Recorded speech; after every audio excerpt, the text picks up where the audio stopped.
이 앞에 다뤘던 컨텐츠에서 소련과 핀란드의 겨울전쟁, 또 그 겨울전쟁에서 활약한 핀란드의 영웅 시모 헤이의 얘기했었잖아요. 그 겨울전쟁에서 양측 합쳐서 50만 명의 전사상자가 발생했었다. 굉장히 크고 치열한 전쟁이었다. 핀란드의 항복, 소련과의 휴전협정으로 이제 끝났죠. 휴전 상태의 양쪽은. 근데 독일과 손을 잡고 핀란드가 소련을 공격하죠. 이게 어떻게 된 일일까요?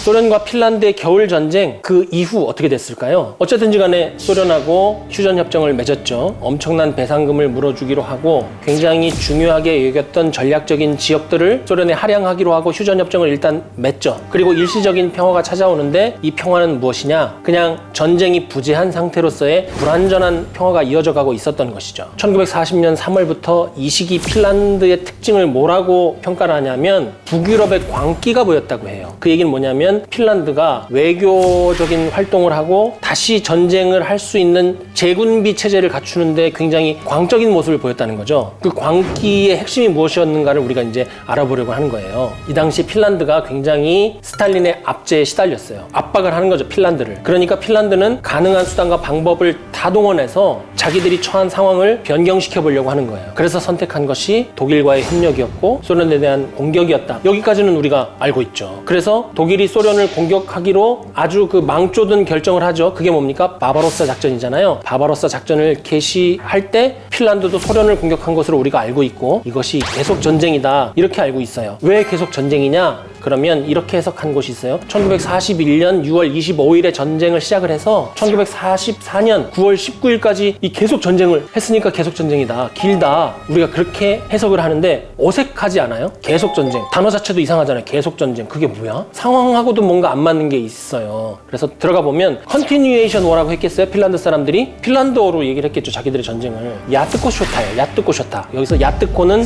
계속이라는 말로 번역을 할 수 있고 쇼타는 전쟁이에요. 그러니까 계속 전쟁이라고 한 건데 핀란드 사람들은 이 계속 전쟁이라는 느낌, 야트코 쇼타의 느낌을 어떻게 갖냐면 계속 전쟁, 길게 전쟁, 오래 전쟁 이게 아니라 연장전이라는 느낌으로 부르는 거예요. 겨울 전쟁의 연장전이라는 느낌을 갖고 있는 거예요. 같은 뜻 아니냐 할 수도 있지만 전쟁이 계속된다는 느낌보다는 공수교대, 연장전, 회와 회 사이에 공수교대를 하잖아요. 이런 느낌을 갖는 거예요. 그러니까 이 핀란드와 소련의 전쟁을 연장전이라는 생각을 가지고 보면 이해하기가 더 쉽다. 바바로스 작전과 계속 전쟁, 이것을 한번 파고 들어보죠. 어쨌든지 간에 바바로사 작전이 시작된 게 1941년 6월 22일이잖아요. 그런데 소련이 곧장 보복을 해요. 그리고 6월 25일에 소련 폭격기가 핀란드의 주요 도시를 폭격을 합니다. 독일이 공격했는데 핀란드에 폭격을 해요. 명목상으로는 이제 이렇게 되니까 핀란드가 소련에 대해서 전쟁 선포를 하고 독일군과 함께 공격을 하면서 독일군이 핀란드에 주둔하고 통과할 수 있도록 허용했다. 이렇게 알고 있어요. 이렇게 넘어가기 전에 1941년에 계속전쟁이 시작되기 전에 무슨 일이 있었는지를 좀 알아봐야 되겠어요.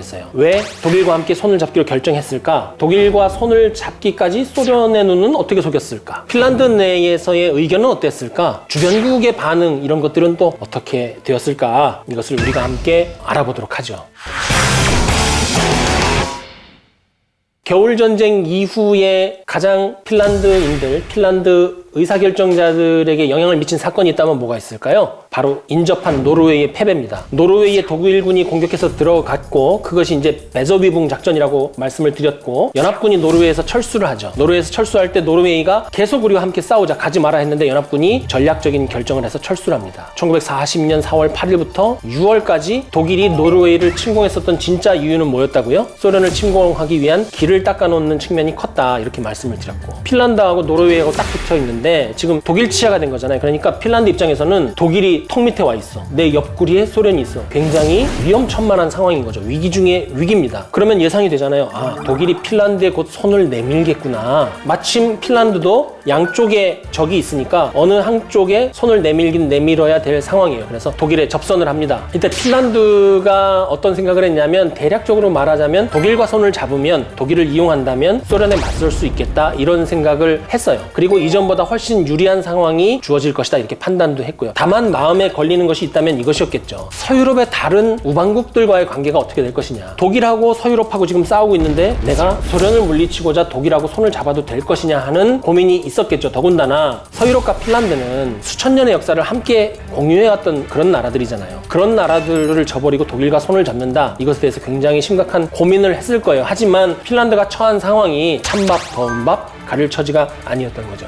더군다나 소련하고 핀란드의 관계가 1940년 여름부터 굉장히 악화돼요. 그것은 다분히 스탈린 때문인데 스탈린은 이런 생각을 갖고 있었어요. 점령국과 피점령국과의 관계에서 피점령국이 점령국에 대해서 저항하는 것은 점령국이 충분하게 압박을 하지 않았기 때문이다. 압박만이 피점령국을 통치할 수 있는 유일한 길이다. 이렇게 생각을 하고 있었던 게 스탈린입니다. 그래서 스탈린이 완전히 그냥 핀란드를 눌러버리려고 한 거죠. 뭐 정치적으로, 경제적으로, 문화적으로 전방위로 압박을 하기 시작합니다. 그런데 핀란드가 여기에 항복을 하느냐? 그렇지 않아요. 한편 이 핀란드는 독일에게도 굉장히 유용한 지역, 요긴한 지역이잖아요. 그러니까 한 가지 확실한 건 뭐냐면 소련이 핀란드를 어떻게 대하든 핀란드가 독일에 대해서 어떤 생각을 갖고 있든지 간에 조만간 독일이 핀란드를 통해서 소련을 공격할 것이라는 것은 확실한 상황인 거예요. 핀란드는 이 상황을 이용할 생각을 갖고 있었던 것이죠. 이때 또 하나 유명한 사건이 발생해요. 핀란드가 독일의 침략을 막으려고 스웨덴하고 공동전선을 구축하려고 해요. 그리고 소련의 동의를 구하죠. 근데 소련이 이것을 반대하고 중단시켜요. 한 발 더 나가서 소련이 뭐라고 지시를 하냐면 핀란드의 주요 전략 목표들이 있을 거 아니에요. 거기에 대해서 핀란드 군을 운용하는 것을 해제를 하라고 요구를 해요. 대표적으로 올란드 섬, 여기에 니켈 광산이 있는데 여기에 있는 핀란드 군을 빼도록 지시를 한단 말이죠.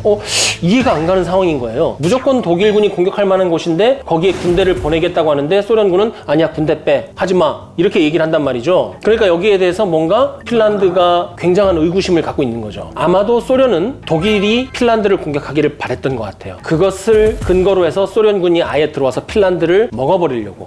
아니나 다를까 소련이 핀란드에 대한 간섭을 점점 강하게 하기 시작합니다. 이전에 협정이 없었던 새로운 영토를 내놔라, 항구를 내놔라, 이렇게 요구를 해요. 예를 들면 항코라는 항구 도시가 있어요. 헬싱키 바로 옆에 있는 곳이에요. 굉장히 중요한 곳이잖아요. 그리고 여기를 차지하면 핀란드는 끝나요. 핀란드 전역으로 연결되는 철로가 여기서부터 시작이 되거든요. 이것을 소련이 무한정 사용할 수 있도록 해달라고 얘기를 해요. 주권을 달라는 얘기랑 마찬가지인 거죠. 소련은 정말로 핀란드를 강제 병합하려는 시도를 하고 있었던 거예요. 그리고 그 시도를 하기 위해서 명분을 어떻게 쌓으려고 하느냐? 독일이 공격하도록 약점을 드러내게 만드는 것이죠. 이런 상황 속에서 1940년 6월 14일이에요. 소련 전투기에 의해서 핀란드 민간 항공기가 격추되는 사건이 발생해요. 그리고 탑승객 전원이 사망을 하죠. 소련이 핀란드를 압박을 해가지고 이 사실이 밖으로 새어나가지 않게 하라고 얘기를 해요. 그러면서 뭐라고 그러냐면 원인불상 추락했다고 발표해라. 핀란드 정부도 이게 황당한 거예요. 이거를 정치적으로 이용해서 핀란드에 들어오려고 그러나? 그걸 격추시킨 게 독일이라고 하게 하려고 하나? 핀란드는 이렇게 의구심이 점점 더해지는 거죠. 이거 뭔가 구리다 얘네. 우리 먹으려고 그러는 거 아니야 라고 생각하고 있는데 6월 14일부터 6월 15일까지 뭐 하냐면 우리가 발트 3국이라고 하는 나라 있잖아요. 리투아니아, 에스토니아, 라트비아, 이 세 나라를 강제로 들어가서 병합을 해요. 심지어 상호 원조 조약을 맺은 상태였어요. 그러니까 핀란드로서도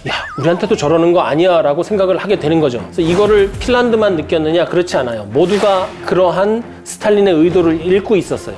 예를 들어서 6월 25일, 27일에 모스크바에 주재하고 있던 독일 대사가 베를린에 보낸 전문이 있어요. 거기에 뭐라고 돼 있냐면 소련이 곧 핀란드를 병합할 것 같다. 그런데 뭘 하려고 저러는지 모르겠다. 도대체 뭘 어떻게 하려는지 알 수 없다. 조심해라 하고 경고를 보냅니다. 또 헬싱키에 있던 미국 대사가 미국 본토로 소련의 침략이 새로 시작될 것 같습니다 하고 보고를 해요. 앞에 겨울전쟁 끝나고 지금 또 여기서 전쟁을 소련이 벌이려고 한다는 거죠. 그리고 이제 시간이 좀 지나서 7월이 됐어요. 7월에 헬싱키에 있던 영국 대사가 뭐라고 그러냐면 핀란드와 소련의 갈등이 서로 수용할 수 있는 한계를 넘어섰습니다. 이 얘기는 이제 전쟁이 난다는 것이죠. 외교 전문가들이 그렇게 판단을 한 거예요. 그리고 이제 이것이 사실로 드러납니다. 언제? 8월 1일에. 소련 외무장관이 누구냐면 몰로토프였잖아요. 몰로토프가 핀란드에 이렇게 협박을 해요. 핀란드 내에 소련 세력을 탄압하는 노력을 중지하지 않으면 핀란드는 굉장히 큰 고통을 겪을 것이다. 이거는 협박이잖아요. 이게 뭐냐면 다른 나라를 침략하려는 의지를 가진 국가가 항상 명분을 만들기 위해서 하는 외교적인 술수예요. 이거를 몰로토프가 딱 협박을 하니까 안 그래도 의구심을 갖고 있는데 핀란드는 오케이, 전쟁 준비하자, 안 되겠다, 이렇게 되는 것이죠. 그리고 며칠 지나지 않아서 소련군의 실제적인 군사적인 움직임도 보여요. 독일 총참모부 전문록에 보면 소련군이 핀란드 국경 일대에 집결하고 있습니다. 이런 보고서가 올라가죠. 그래서 독일 총참모부가 정확히 예측을 이렇게 해요. 8월 10일에 소련 핀란드 전쟁이 발발할 것입니다.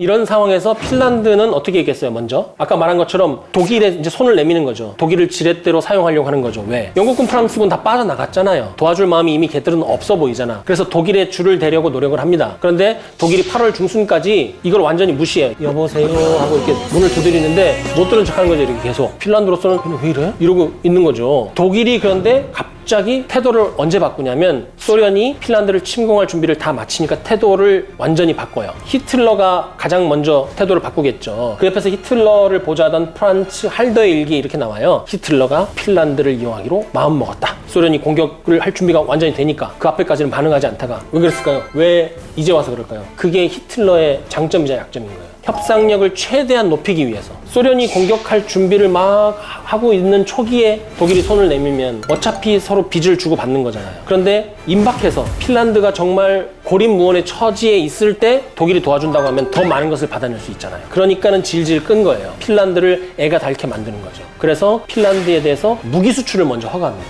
그래서 BF109가 핀란드로 가는 거예요. 이 무기 수출 허가의 대가는 독일군 주둔을 허용해달라고 그랬어요. 핀란드로서는 사실 뭐 엎드려서 일단 감사하다고 말하고 싶었을 거예요. 최신의 비행기를 주고 독일군이 주둔한다고 하니까 핀란드는 만세! 또 한편으로 그런 생각도 들었을 거예요. 이놈이나 저놈이나 똑같은데 호랑이를 집에 들여놓기보다는 여우가 낫겠다 이렇게 생각을 했던 것이죠. 나쁜 판단은 아니었을 것 같아요. 나중에 1940년 11월 13일에 히틀러하고 몰로토프가 대화를 하거든요. 이런 내용이 있어요. 히틀러가 이렇게 얘기해요. 몰로토프한테 정말 스탈린의 생각은 뭐냐? 핀란드 어떻게 할 거냐 얘기해줘라. 우리 같은 편이잖아. 나한테는 얘기할 수 있잖아. 나는 지금 우리 영국, 프랑스하고 전쟁을 하고 있는데 너네 어떻게 할 거야 핀란드. 그리고 나는 사실 핀란드가 필요해. 까놓고 얘기해서 나 니켈 필요해. 소련은 근데 핀란드 어떻게 할 거야? 니네 공격할 거야? 그럼 나 있고 놔둘 거야? 그럼 내가 하고. 이런 식으로 이제 속내를 얘기를 한 거죠. 그러면서 이제 히틀러가 최후 통첩을 하죠. 만약 지금 이렇게 얘기 안 하고 있다가 발트 3국 먹어버린 것처럼 핀란드 공격하면 나 가만 안 있는다 딱 얘기를 해요. 그런데 이때 사실 독일군은 핀란드에 일부 부대를 보내서 주둔을 하고 있던 상황이에요. 그러니까 양측의 그 눈치 싸움 이게 아주 치열한 거죠. 이때 영국은 그러면 어떤 태도를 취하고 있었을까요? 어정쩡한 태도. 한 발 늦은 조치. 영국도 어쩔 수 없었을 것 같아요. 1940년 7월부터 독일, 핀란드 간의 통상이 늘어나요. 여기서 이제 이의만 계속 제기하는 거죠. 이게 뭐냐면 핀란드는 지금 일단 독일이 필요하잖아요. 그러니까 독일에 계속 물자를 이제 전달을 해주고 필요한 전략 물자 같은 것을 상선을 통해서 계속 보내는 거예요. 근데 이제 영국이 여기에 대해서 이의만 이제 제기를 하고 어떻게 하냐면 핀란드에 막 상선을 납포하고 품목을 이렇게 압류하기도 해요. 사실 핀란드는 도움이 필요한데 울고 싶은데 뺨따기를 때리네. 그러니까 핀란드로서는 영국이 굉장히 미웠을 거예요. 그래서 영국이 상선 납포하고 물자 뺏으면서 얘기를 해요. 너네 왜 우리의 적을 돕는 거야? 그거는 이제 직접 얘기는 또 못하고 채널이 없었나 봐요. 캐나다를 통해서 하는데 캐나다가 뭐라고 전달하냐면 영국은 핀란드가 겨울전쟁 당시에 영국의 도움에 대해서 감사함이 부족하다고 생각한다. 우리는 여기에 대해서 굉장히 화가 나 있다. 핀란드가 지금 하고 있는 것은 밀수 이하의 행동이다. 핀란드는 악마에게 영혼을 팔고 있다. 이 일은 언젠가는 대가를 치를 것이다. 경고를 하는 거죠. 근데 핀란드 입장에서 봤을 때는 너무나 황당한 거야. 열받는 거야. 그래서 핀란드 외무장관이 이렇게 답변을 하는데 옳고 그르고를 떠나서 아주 통쾌해요. 뭐라 그러냐면 노르웨이에서 연합군이 철수한 것을 우리는 보았다. 우리도 언젠가는 버려질 운명이라는 것쯤은 알고 있다. 런던은 우리가 소련에 흡수되는 것이 자신들이 독일과 전쟁하는데 도움이 된다는 이유로 이 문제에 개입하지 않고 있다. 우리는 자유롭게 살기 위해서 지금 이렇게 하고 있다고밖에 말할 수 없다. 그러면서 그 다음 얘기하는데 정말 감정적으로 이게 북유럽 감성인가? 영국은 이걸 알아야 한다. 우리 핀란드가 지푸라기라도 잡고 싶은 심정이 되게 만든 그게 누군지 생각해봐라. 핀란드가 악마와 손을 잡게 만든 게 누구인지 생각해봐라. 우리는 이것이 차선이라서 선택한 것이 아니다. 이 방법밖에 없어서다. 악마와 거래하는 것은 결코 쉬운 일이 아니다. 핀란드가 이런 심정인 거예요. 악마와 손을 잡는 심정으로 전쟁을 하고 싶지도 않았어. 할 여력도 없어. 하지만 이 방법밖에 없는 거예요. 1940년 가을 이후부터 핀란드가 정말 절박하게 노력합니다. 맨 처음에 말씀드렸잖아요. 광기에 어린 그런 모습이었다고. 데스퍼레이트. 정말 절박하게. 핀란드가 어떤 노력까지 하냐면 스웨덴에 이렇게 얘기해요. 우리가 너네한테 항복을 하고 vassal state. 스웨덴의 속국이 되면 안 되겠냐. 이렇게 타진해요. 왜냐하면 스웨덴이 중립국으로서 또 군사 강대국으로서 그 일대에서 유일하게 소련의 침탈을 받지 않은 국가로 남아있으니까 스웨덴의 속국이 된다는 제안까지 하는 거예요. 정말 절박했죠. 근데 이제 뭐 핀란드가 이렇게 하고 있는데 독일하고 소련 그 눈치 게임 말씀드렸잖아요. 이 눈치를 몰라요. 핀란드가 뭐 할지 다 눈치 까는 거죠. 그리고 핀란드하고 스웨덴의 이 미팅을 철저하게 방해를 해요. 결과적으로 이제 핀란드한테는 선택지가 뭐가 남아요? 소련에게 먹히거나 아니면 독일과 손을 잡고 뭔가 기회를 창출해 보거나, 이 계산을 1940년 7월에 이미 마친 것 같아요. 그런데 이제 결정적인 시점이 언제 올 것이냐, 이것을 놓고 계속 핀란드도 고민을 하고 있었던 것이죠. 이때 독일의 속셈은 어땠느냐? 깊고 야비한 계산을 하고 있었다. 굉장히 철저했다. 이 독일은 이제 핀란드랑 어느 정도 같이 합을 맞추기로 얘기를 한 거잖아요. 그런데 바바로사 작전을 할 때 있잖아요. 핀란드에 통보하지 않고 참여를 권하지도 않아요. 안 알려줘요. 그리고 하루 전에 통보하고 바로 공격해요. 왜냐하면 핀란드가 거기에 스스로 참가할 수 없게 만드는 거예요. 아마 핀란드가 독일 너희와 함께 공격하게 해줘. 우리가 뭔가 할 게 있을 거예요. 그럼 니네 이런 조건 하에서 공격 같이 하자. 이렇게 빚을 지게 만들고 싶었을 거예요. 핀란드는 그때 당시에 독일이 소련을 공격할 거라고 생각하지 않았어요. 그런 느낌은 있지. 뭔가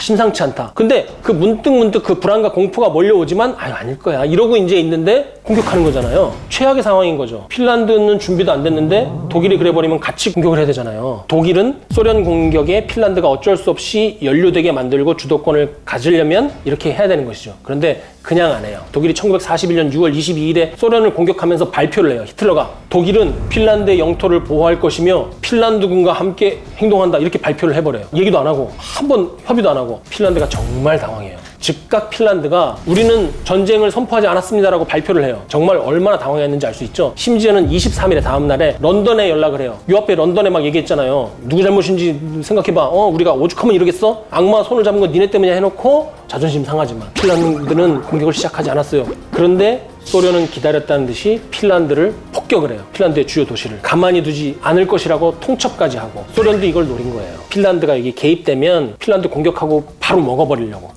독일이나 소련이나 핀란드의 생각과 무관하게 핀란드를 먹을 생각밖에 없었던 거예요. 둘 다. 국제정치라는 게 이렇게 냉혹합니다. 그러면서 소련도 똑같은 짓 해요. 핀란드가 소련군을 먼저 공격했다. 안 했는데, 그리고 이제 민간 지역을 막 폭격을 하는 거죠. 핀란드는 어쩔 수 없이 핀란드 영공으로 들어온 소련 전투기를 23대나 격추시켜요. 그리고 이제 전쟁 선포를 하죠. 울며 겨자 먹기로 했을 겁니다. 나중에 핀란드군 총사령관 만네르하임이 히틀러를 비난을 해요. 6월 22일에 핀란드를 강제로 연루되게 만든 게 독일 니네다. 니네 때문에 우리는 강제로 이 전쟁에 연루됐다. 이렇게 얘기를 해요. 그런 연구도 있어요. 핀란드도 알고 있었다. 독일과 적극적으로 의사소통을 했고 소련에 복수할 기회를 찾고 있었다. 그것은 이제 1960년대 약간 이런 사조, 핀란드의 어떤 적극성, 핀란드의 자주성, 이런 것을 찾으려는 연구의 경향으로 이런 발표가 있기도 한데 주류는 아닙니다. 이때 핀란드는 다른 선택지가 없었죠. 큰 물을 타면 배는 그 물살의 방향을 따라서 앞으로 나갈 수밖에 없습니다. 그러니까 그 상황에서는 노를 잘 젓는 것밖에 방법이 없는 거예요. 이제 핀란드는 이왕 벌어진 전쟁을 잘하는 것 외에는 다른 방법이 없어요.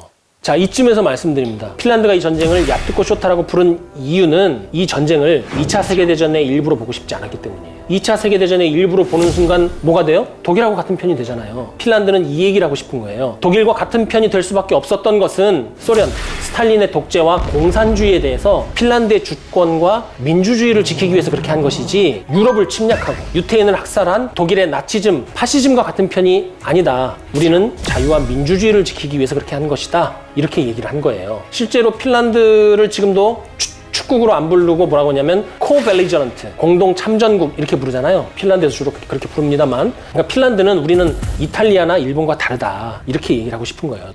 그러니까 저는 혼자 그 생각을 해봤어요. 이거는 전쟁사 얘기랑 무관한 건데 희화화 시키는 것은 아니고, 나를 공격한 소련도 미워. 그러나 독일과 같은 편이 될 수도 없어. 영국하고 프랑스는 나를 안 도와줘. 고립무원의 처지에서 핀란드가 어땠을까요? 이를 바득바득 갈았겠죠. 이를 갈면 이가 안 좋아질 수밖에 없어요. 그러니까 이를 좋게 하기 위해서 자일리톨 껌을 개발을 해서 건치의 나라가 된 것이 아닐까, 그런 생각도 저는 진짜 해봤어요. 진지하게. 휘바.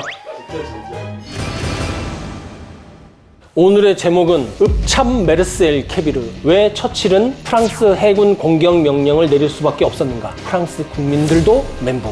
프랑스 해군이 혹시나 변절하면 독일에게 크게 유리하게 돌아가는 거예요. 이 프랑스 해군의 운명 어떻게 될지 한번 같이 살펴보시기로 하죠.